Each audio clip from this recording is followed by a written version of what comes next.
Hey, Kingdom Millionaires. God entered into a covenant agreement with Abraham in Deuteronomy 8:18 just for you to be one of the largest economic distributors of wealth in the world. But you have to first see yourself in the spirit as one of great wealth.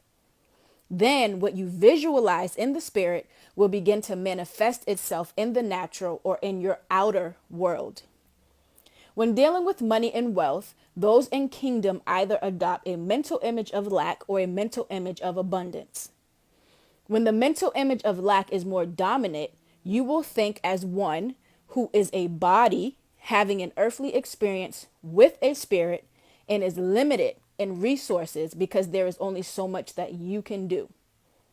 So when a circumstance arises, such as you have more bills than paycheck this week, you will always perceive the circumstance as an obstacle you can't get past.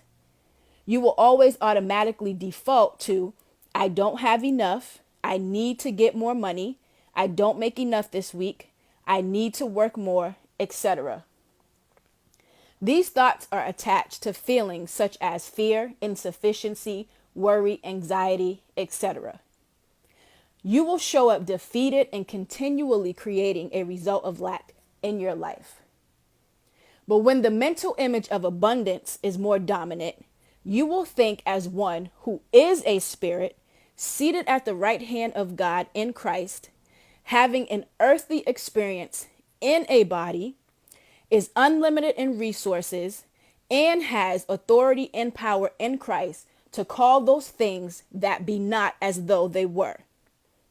So when a circumstance arises, like you have more bills than paycheck this week, you will always perceive it to be an opportunity for you to think next level and elevate. You will always automatically default to, I have more than enough riches stored in my bank account in heaven to pay these bills. God is my source. I am an abundant being.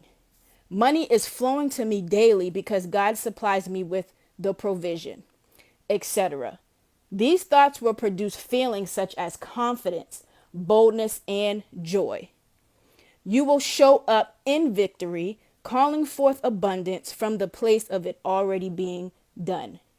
So I ask you today, Kingdom Millionaire, as one who is called to be a Kingdom Millionaire, how do you perceive yourself?